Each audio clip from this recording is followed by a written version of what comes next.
Just apologize for the bit of delay. It's unforeseen, and we hope that soon we will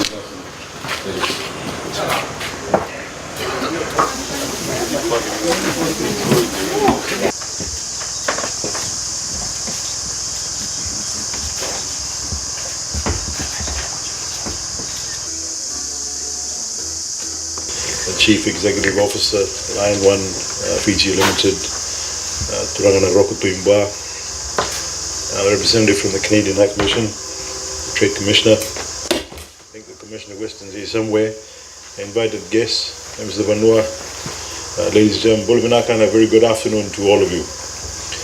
I'm actually honored to be here this afternoon, ladies and gentlemen, to officiate at today's groundbreaking ceremony for the Line 1 Limited Mines new mill and processing site.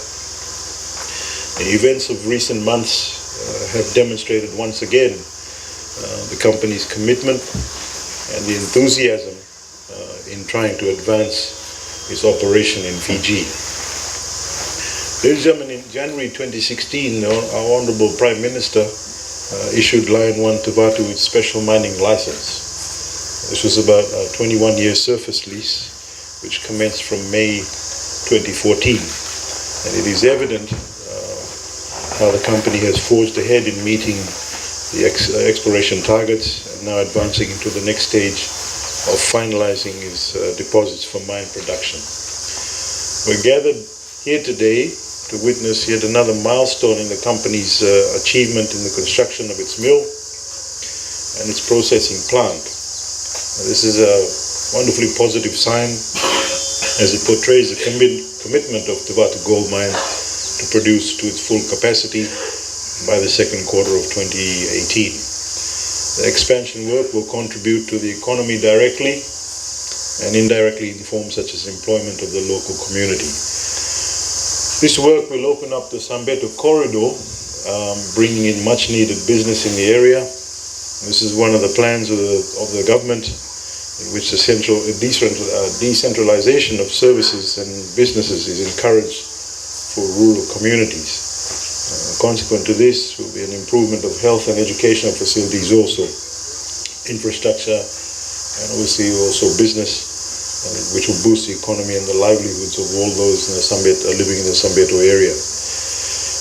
Finances committed by the company to date, as mentioned earlier, has amounted to approximately $100 million.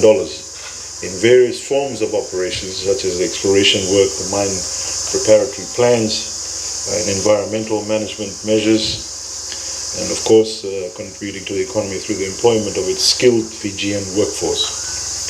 And currently the company employs about 50-odd locals, about 3 expatriates, and this will actually surely increase in the future. At this juncture, I would also like to acknowledge the support given by the 20 Matangalis whose land is at the center of the exploration and mining works. To all the Turani Matangali, thank you, Inawalevu, for your continued support and your continued belief.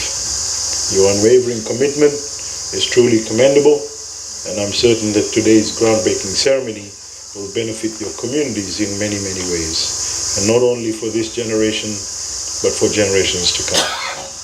Ladies and gentlemen, Fiji is known for its pristine and natural environment, and idyllic crystal waters, obviously, in white sandy beaches and tropical rainforests, our excellent climate, inspiring a diverse range of tourism products from marine, beach, coastal tourism to highland eco-retreats and nature adventures and experiences like heritage tourism and national parks. And so I'd like to remind you that there hasn't been a mining disaster or environment disaster in Fiji, and given the close proximity to Nadi, being the tourist hub of Fiji. So I urge you to actively assist the tourism industry in ensuring the sustainable development of our mining industry, from policy directions to business practices and to the community. And the critical component in this is the partnership.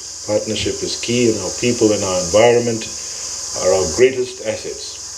And therefore, it is extremely important to actually have a mining industry where sustainability it actually comes naturally, and sustainable initiatives contribute greatly to the nation's economy. The Fijian government is here to support businesses and industries and at the same time help the ordinary Fijians. Furthermore, the role of the government is obviously to lay the necessary foundations to encourage entrepreneurship, to inspire and develop businesses and innovation, at the same time ensure the sustainable development of our economy. In addition to our green growth framework, our trade policy, our aspirations towards a new, more productive and efficient and stable nation. With the Honourable Prime Minister leading the global charge to combat climate change by taking up the presidency of COP23, and this being the first time ever in the history of Fiji, we actually have a monumental task. We must get behind our Honourable Prime Minister and ensure that we tell the world that we are doing our part, being the smallest contributors to global warming. And yes, we would not wish to see that day when we are not able to breathe fresh air or drink clean water, things that we actually take for granted in Fiji. So therefore, I urge you all to work together in protecting our environment and learn our lessons from previous climate events to help us build resilience and promote a culture of caring and protection of what surrounds us and our environment, our beautiful country and the world.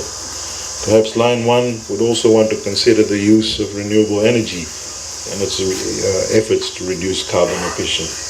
Ladies and gentlemen, coming back to today's event, I once again congratulate Line 1 Fiji Limited on a milestone achievement, and I hope you do come back, hope to come back and visit this building once it's actually completed. And whilst I'm at it, please don't take any more of my MLD stuff. And with those few words, ladies and gentlemen, it gives me great pleasure to declare the site open for construction. Thank you.